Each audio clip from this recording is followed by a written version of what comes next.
하나님 아버지 감사합니다. 찬양대 아름다운 찬양을 받으신 줄로 믿습니다. 아버지 하나님, 우리의 진정 사모하는 친구가 되시는, 우리의 날마다 위로자가 되시는 그 주님을 신뢰하며 찬양하며 나아가는 우리 화평의 성도들이 되게 하여 주옵소서. 하나님이 복된 주일에 하나님 앞에 예배하며 마음과 정성을 다하여 예물을 구별하여 드렸습니다. 하나님, 예물 드리는 손길들 기억하여 주시옵소서. 아버지 하나님, 수고하고 땀 흘려 주님이 주신 그 아름다운 것을 기쁨으로 주님 앞에 신앙의 고백으로 드리오니 받으시고, 하나님의 백성들이 생애를 살아가는 날들 동안 필요한 것들을 아시는 주님께서 그 삶의 필요를 채우시고 공급하여 주시옵소서. 우리 가운데 누구도 하나님의 돌보심 아래 있지 않는 사람이 없다는 것을 알게 하시고, 우리 모두가 주의 돌보심 안에 있음을 믿고 주님의 역사 안에 감사와 찬양하는 주의 백성들이 되게 하여 주옵소서. 소득의 10의 1조를 드렸습니다. 감사의 예물을 드렸습니다. 하나님, 선교의 예물을 드렸습니다. 구제연금과 장학헌금과 주일의 헌금을 드렸습니다. 이 예물들 받으시고 주의 영광을 위하여 아름답게 지혜롭게 사용되게 하여 주시옵소서. 아버지 하나님, 전쟁의 종식을 위한 협상이 진행 중에 있습니다. 전쟁이 종식되게 하여 주셔서 이 땅에 평화가 임하게 하여 주시옵소서. 말씀을 들으려고 합니다. 듣는 마음과 깨닫는 은혜를 허락하여 주옵소서. 은혜 주실 하나님을 기대하며 예수님과 거룩하신 이름으로 기도드리옵나이다. 아멘. 할렐루야. 새로운 한 주간 하나님의 은혜가 여러분의 가정에 삶에 있기를 소원합니다.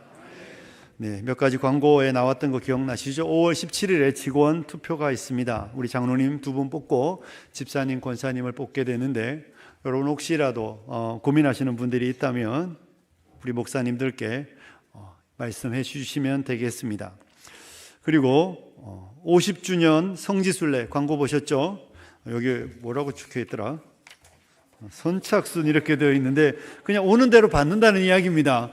그러니까 여러분께서 신청하시면 되는데요, 한 번에 목돈을 내면 부담이 되니까 우리가 5월 달부터 매달 아마 10만 원씩 걷어서 50주년이 되는 2029년 10월경에 가려고 합니다.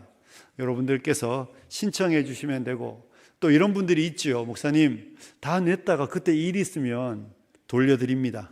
걱정 안 하셔도 됩니다.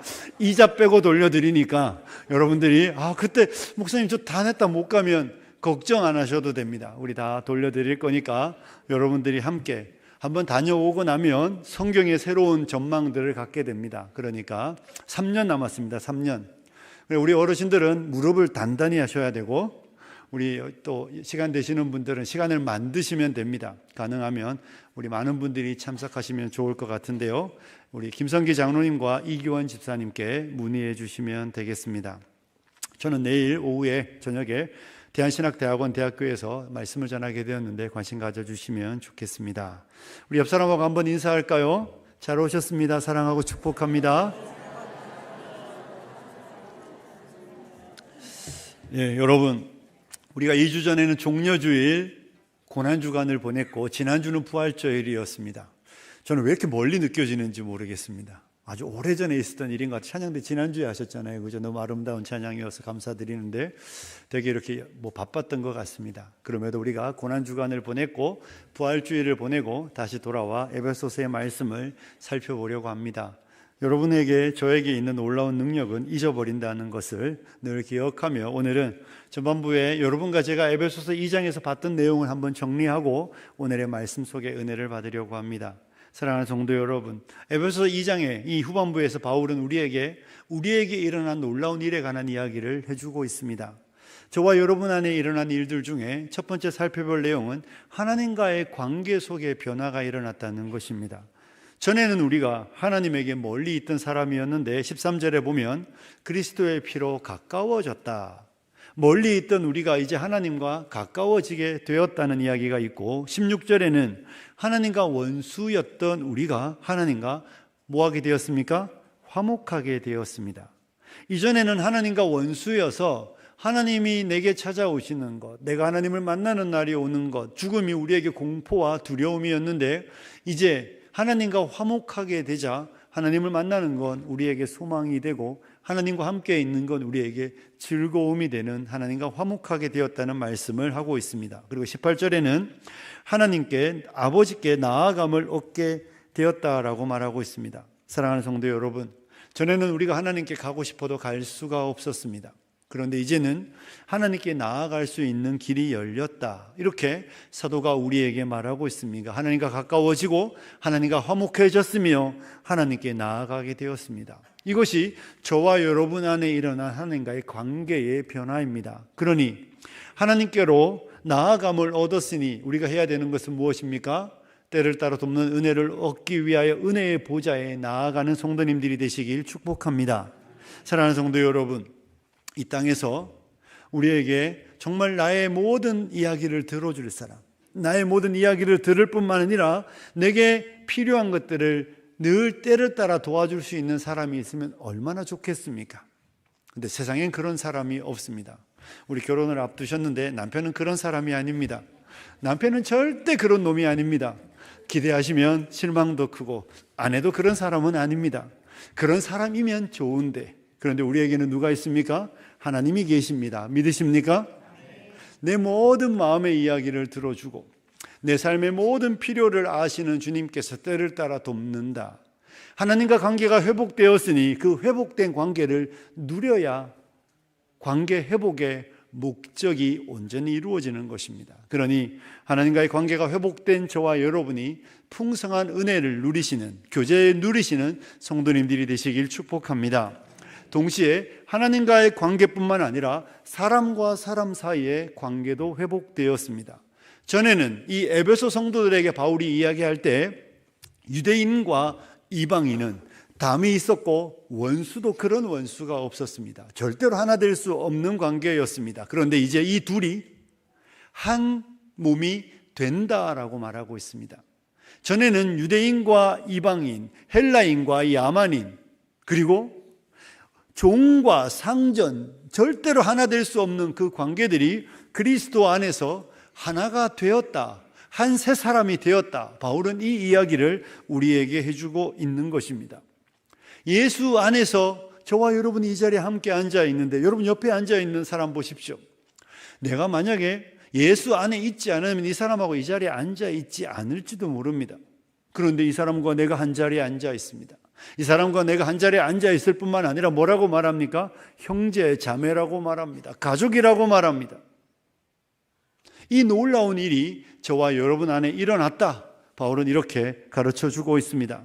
그리고 한 걸음 더 나아가 우리의 신분의 변화가 일어났습니다. 우리 19절 같이 읽습니다. 19절입니다. 시작.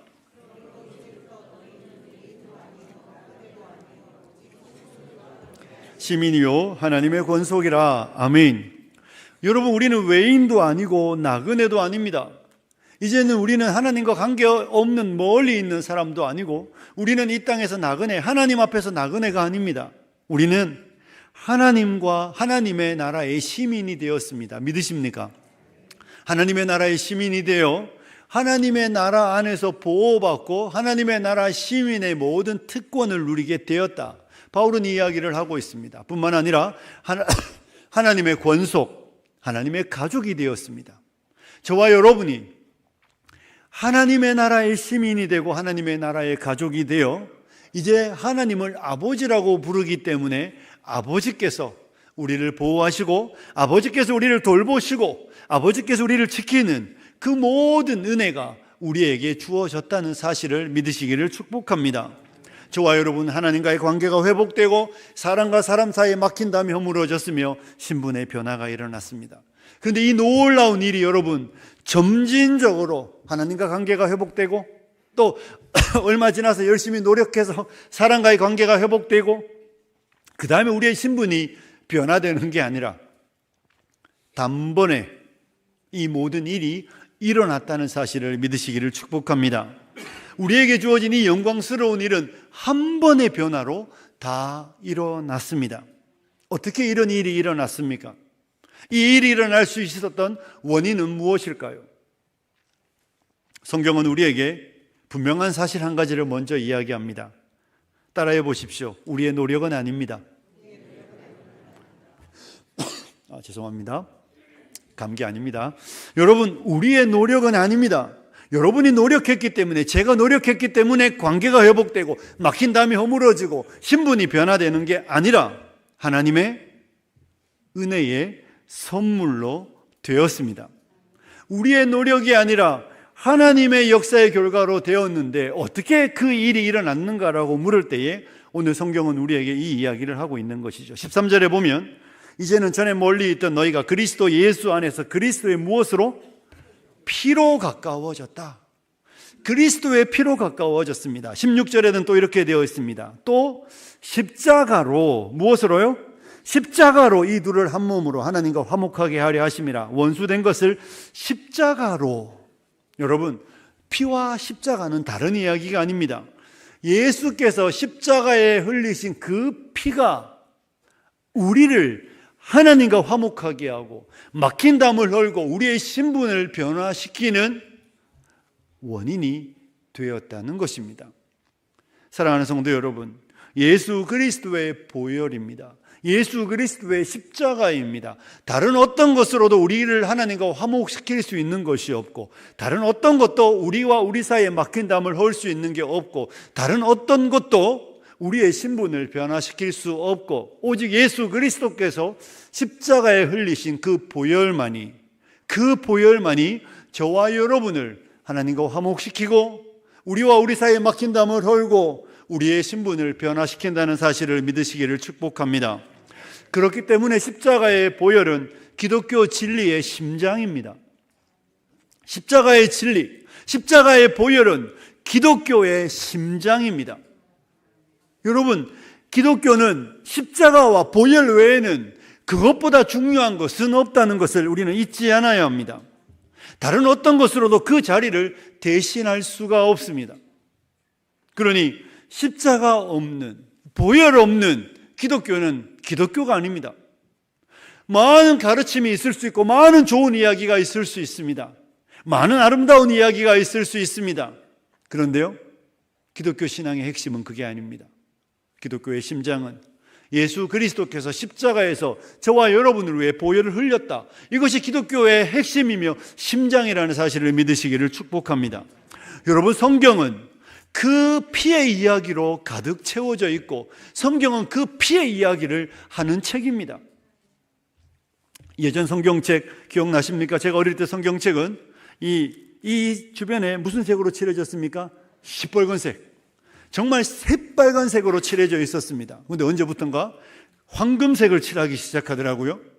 우리가 갈 천국은 아름다운 나라입니다. 황금길이니까 그럴 수도 있습니다만은 어쩌면 이 성경은 빨간색이 맞습니다. 그렇다고 시중에 가서 찾아도 없으니까 찾지는 마십시오. 이 기독교 성경은 시뻘건 피로 물들어져 있어야 합니다. 성경은 처음부터 끝까지 피에 관한 이야기입니다. 아담과 하와가 선악과를 따먹었습니다. 그리고 하나님 앞에 하나님께서 그들을 에덴 동산에서 쫓아내시기 전에 그들에게 뭘 입혔습니까? 가죽옷을 입혀 주었습니다. 그 가죽옷이 뭘 의미합니까? 아담과 하와는 그 전까지 육식을 하지 않았습니다. 그들은 희생, 짐승을 희생의 의미를 알지 못합니다.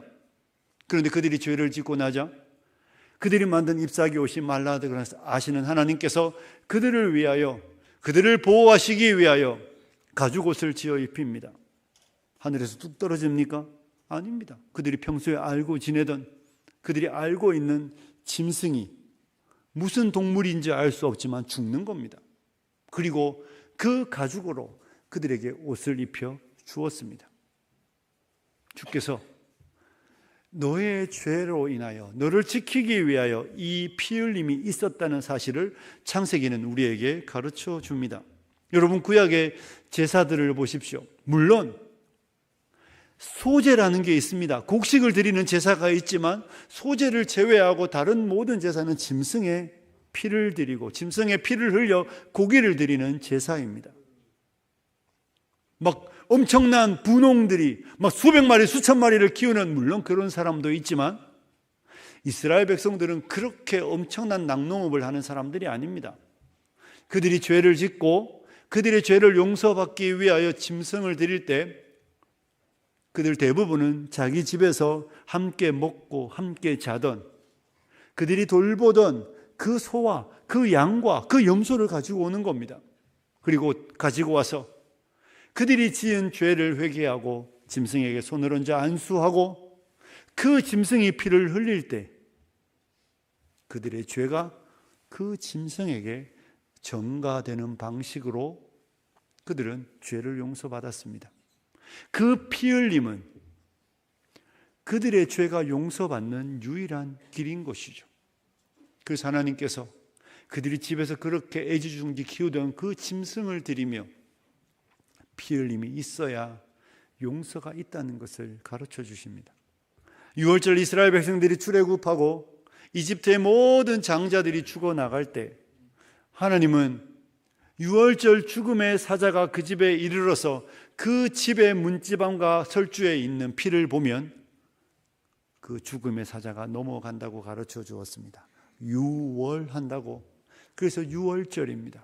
그 집안에 있는 사람이 의로워서, 그 집안에 있는 사람이 착해서, 그 집안에 있는 사람이 법 없이도 살 사람이어서 죽음의 사자가 지나가는 게 아니라 죽어 마땅한 사람이지만 그 집안에 있는 사람을 대신하여 죽었던 양의 피가 발라짐으로 인하여 그들은 죽음을 면할 수 있었습니다.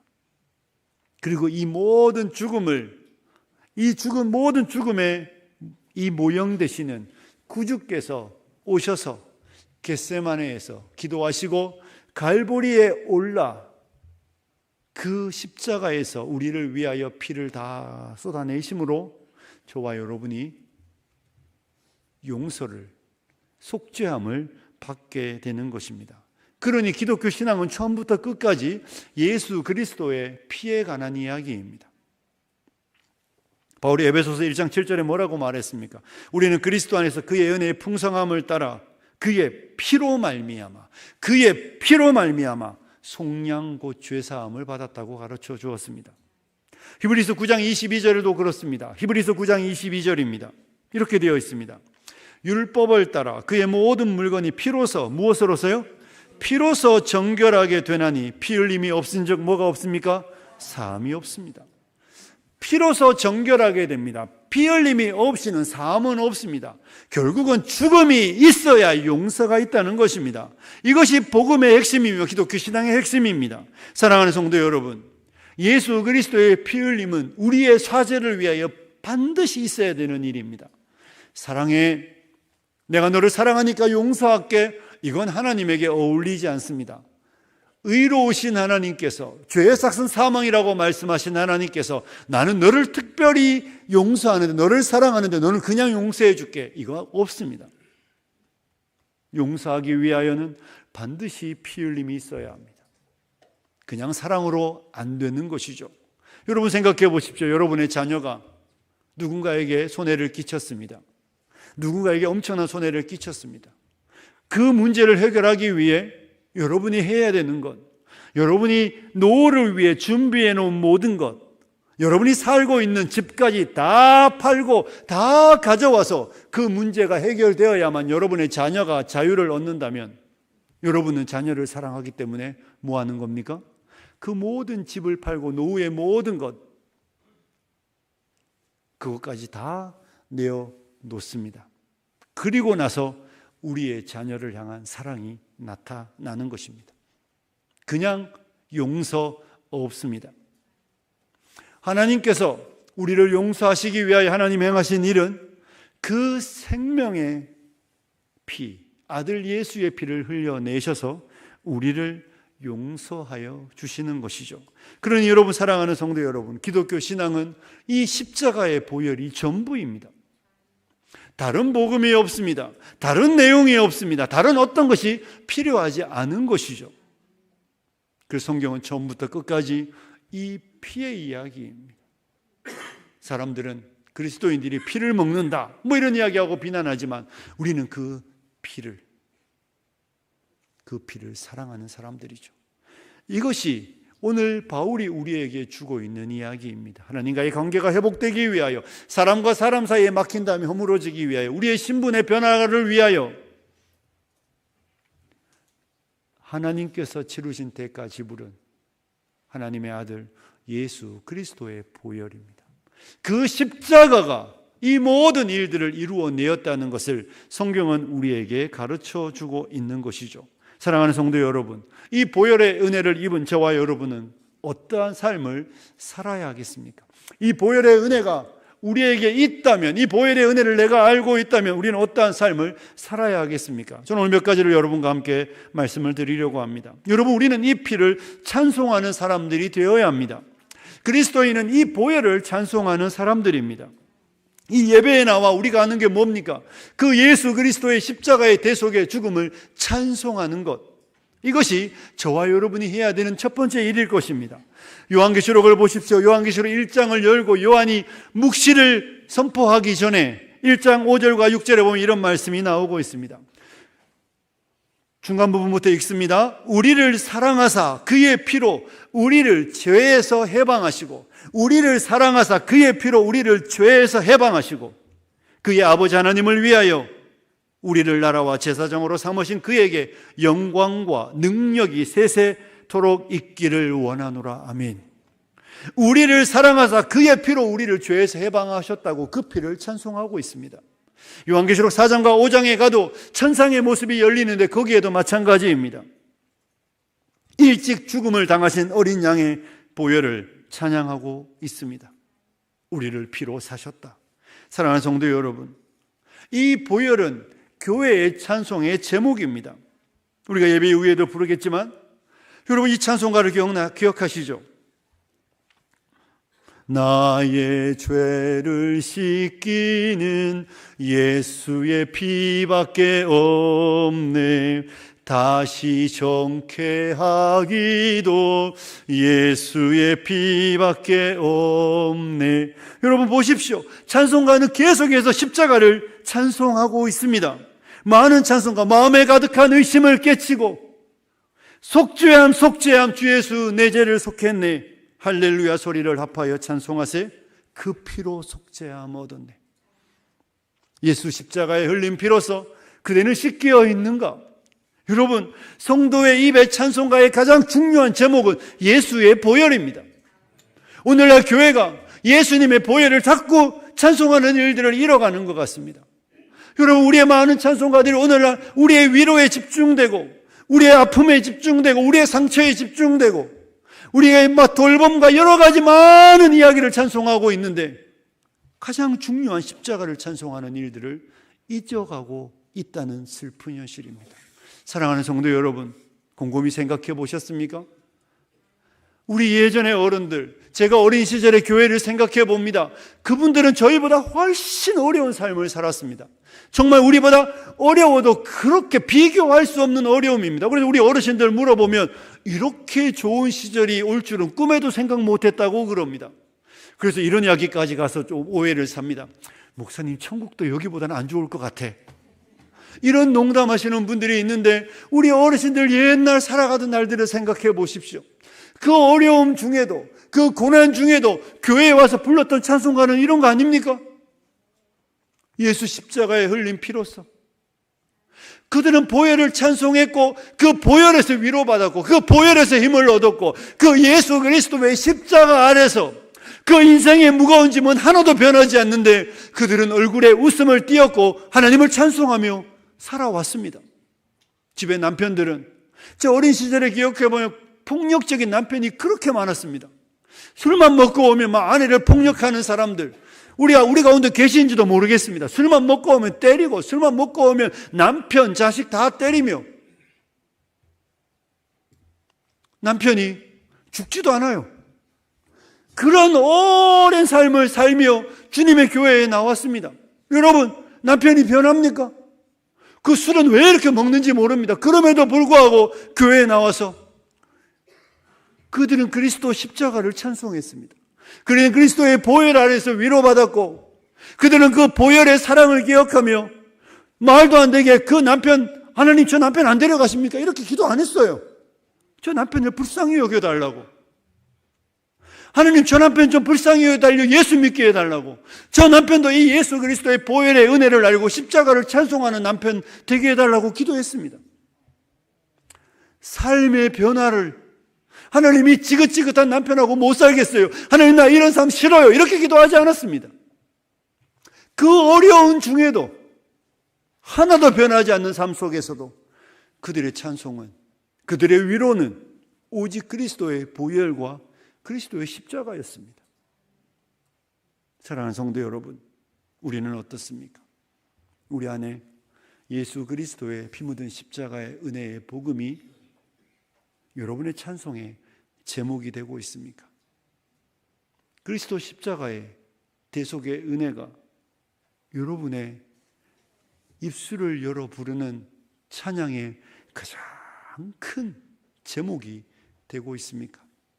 교회는 이 그리스도의 십자가를 찬송하는 사람들, 이 그리스도 십자가의 은혜를 높이는 사람들로 채워져야 건강한 교회입니다.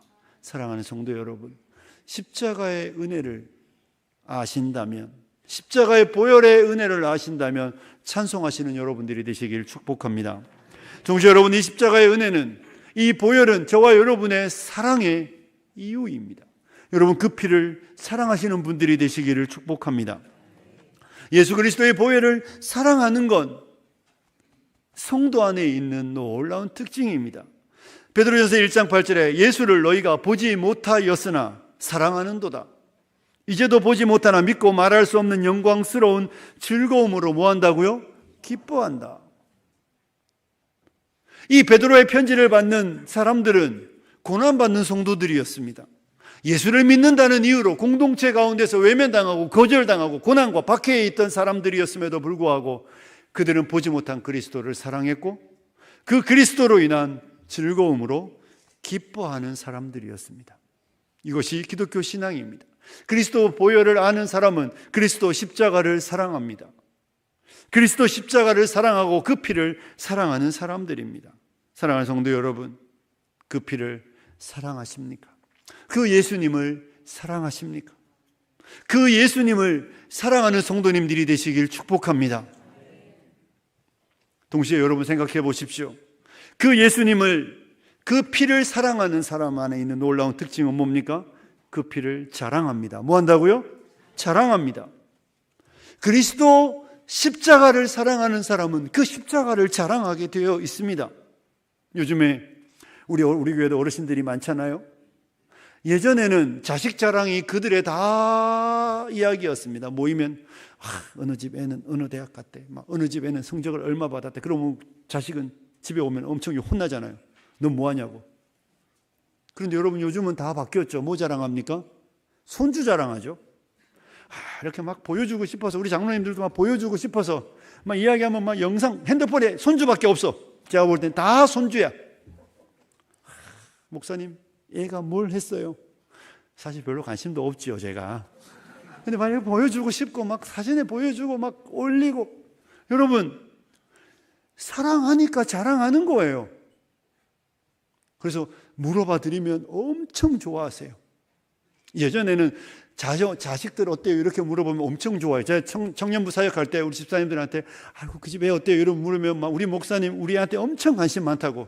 관심 많아요. 없는 거 아니에요, 여러분. 근데 요즘은 손주 물어보면 그렇게 좋아하시더라고요. 왜? 자식은 끝났거든. 더 이상 이제 뭐 더 기대할 게 없어. 그런데 손주는 이제 뭐 눈에 넣어도 안 아파요. 그렇게 사랑하니까 그렇게 자랑하죠. 물론 하나 더 있죠, 요새. 강아지들. 이건 뭐 더합니다. 얼마 전에 뭐 성당에서는 막 이게 뭐 물도 성수도 뿌리고 축복했다던데. 여러분, 강아지. 야, 놀라운 거 보십시오. 그 강아지 똥 싸면 옆에 지나가면서 똥 싸놓으면 더럽다 그러거든요. 가다가 오늘 나가다가 개똥 싸는 거 보세요. 다 더럽다 그래요. 근데 개똥 쌀 때 옆에서 뭐 하고 계세요? 이렇게 지켜보고 계세요. 이렇게. 얘가 똥은 잘 싸나 쳐다보고 막 비닐 탁 장갑 끼고 담은 다음에 또 똥도 닦아주시더라고요. 이렇게. 식사 전에 죄송합니다. 그리고 나서 막 그 강아지 자랑이 끊이지 않아요. 그 개를 그렇게 사랑하기 때문에 자랑하는 겁니다. 우리 개가 모두 할 줄 안다고. 여러분은 어떻습니까? 그리스도의 십자가 그 피를 사랑하고 자랑하고 있습니까? 바울이 갈라디아서 6장 14절에 이렇게 말하고 있습니다. 그러나 내게는 우리 주 예수 그리스도의 십자가 외에 결코 뭐할 게 없다고요? 자랑할 게 없나니 그리스도로 말미암아 세상이 나를 대하여 십자가에 못 박히고 내가 또한 세상에 대하여 그러하니라. 나는 십자가 외에는 자랑할 게 없는 사람입니다. 사실 엄청 많잖아요. 학력도, 그의 지식도, 그의 지혜도, 그의 가족도, 가정도 자랑할 게 그렇게 많지만 나는 그 모든 걸 배설물로 여긴다고 바울은 이야기했습니다. 그리고 나의 자랑은 오직 그리스도의 십자가밖에 없다고 그는 말하고 있는 것입니다. 이것이 그리스도 십자가의 은혜를, 보혈을 아는 성도가 행하는 일입니다. 사랑하기 때문에 자랑하는 것이죠. 저는 우리 성도님들이 그리스도 십자가를 자랑하는, 그의 보혈을 자랑하는 성도님들이 되시길 축복합니다. 사랑하는 성도 여러분, 이 예배당에 모여서 우리가 부르는 찬송도 예수의 보혈이고, 우리가 사랑하는 것도 예수의 보혈이고, 우리가 자랑하는 것도 예수의 보혈이어야 합니다. 세상 것 자랑하려고 우리가 여기에 모인 게 아니라 그리스도 십자가를 자랑하는 저와 여러분이 되시길 축복합니다. 그리고 또 보십시오. 여러분, 우리는 그 피를 묵상합니다. 뭐 한다고요? 묵상합니다. 여러분, 예수 그리스도의 피를 묵상하고 예수 그리스도의 피를 생각하는 성도님들이 되시기를 축복합니다. 여러분, 사랑하는 사람은 뭐 하고 싶어 합니까? 사랑하는 사람하고는 함께 있고 싶어지는 것이죠. 그래서 결혼하는 거죠. 그래서 결혼하는 거 맞죠? 사랑하기 때문에 더 알고 싶고 함께 있고 싶어서 결혼하는 겁니다. 앞에 괜히 앉았다고 생각하실지 모르지만 가실 데가 없어요. 여러분, 사랑하면 묵상합니다. 사랑하면 묵상하게 되어 있습니다. 사랑하면 알고 싶게 되어 있습니다. 나는 하나도 안 궁금한데 그 사람은 사랑하기 때문에 아는 게 너무 많아집니다. 왜냐하면 공부하고 연구하고 더 관심을 가지니까. 저희 아들이 기숙학교를 다니잖아요. 그래서 제가 금요일이나 토요일에 태우러 가고 주일에 데려다 주는데, 금요일에 만나면 이 자식이 저를 만나면 입을 열기 시작하는데, 입을 열어서 학교에서는 공부 이야기를 하면 얼마나 좋겠습니까? 근데 맨날 삼성 라이온즈 야구 이야기만 해요. 이 자식이 금요일날 화요일, 수요일, 목요일 세 경기 하잖아요. 세 경기 하고 나면 세 경기의 모든 브리핑과 함께 우리 선수들 부상자가 몇 명이고 지금 뭐 선발 경기는 뭐고 뭐 몇 등이고 관심도 없어 나는. 그런데 여러분, 놀라운 사실은 저도 갈수록 삼성 라이온즈 선수들의 이름이 머리에 박힌다는 겁니다. 제가 볼 때는 성적이 계속 내려가고 있는 것 같아요. 아직 시험이 남아있어서 모르겠지만 왜 그렇게 됩니까? 사랑하니까, 가까이 하니까 알게 되는 거죠. 사랑하지 않으면 가까이 하지도 않고 생각하지도 않고 관심도 없으니까 할 말이 없어요. 그런데 사랑하니까, 좋아하니까 더 깊어지고 더 풍성해지는 것이죠. 여러분, 주 예수의 십자가의 은혜도 그런 겁니다. 저와 여러분이 예수님을 사랑하고 그분을 자랑할 때, 그리고 우리가 사랑한다면 그분을 더 친근히 하고 가까이 하며 그분을 더 많이 묵상하는 사람이 됩니다. 그리고 그 묵상이 우리에게 만들어내는 놀라운 사실은 더 많이 알게 된다는 겁니다. 더 많이 알기 때문에 더 풍성해지는 것이죠. 우리가 나중에 보겠지만 그리스도의 사랑의 길이와 깊이와 높이와 넓이라고 말하는 표현이 나옵니다. 그것이 우리 안에 일어나는 겁니다. 내 안에 예수 그리스도의 보혈이 얼마나 크고 넓고 깊고 높은지, 그래서 우리가 부르는 찬송가처럼 측량할 수 없다고, 하나님 크신 사랑은 측량할 수 없다는 이야기가, 그건 묵상하고 관심을 갖고 더 사랑하는 사람의 입술에만 나오는 고백입니다. 공부하기 전에는, 묵상하기 전에는 놀라운 사실이 있습니다. 다 아는 것 같아요. 정말 다 아는 것 같아요. 목사님, 저 십자가 다 알아요. 저 예수님의 사랑 다 알아요. 정말요?